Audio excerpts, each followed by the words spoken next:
són 2 dies en els que les dones que estiguen buscant feina per compte aliè o vulguin emprendre, muntar-se la seva pròpia empresa, van a trobar un espai en el que van a vindre distintes professionals a informar-los de les traves que poden trobar, els recursos i tot allò que poden fer per a insertar-se al món laboral o muntar-se la seva pròpia empresa. I cal treballar, cal que les dones no estiguen sempre en aquests sectors feminitzats, que vagin cap a sectors masculinitzats on la qualitat del treball és major i que també pugen cap amunt, perquè si els estudis superiors ens estan dient que estem en un món de dones, perquè en el món professional les dones no ocupen la quota de poder que els correspon.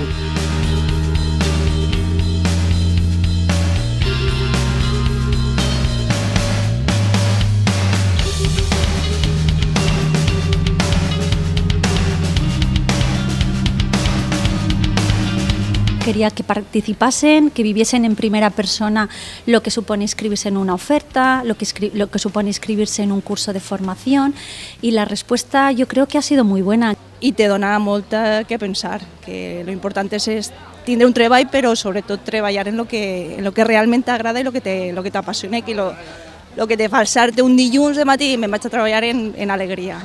Això és el que més me queda en això.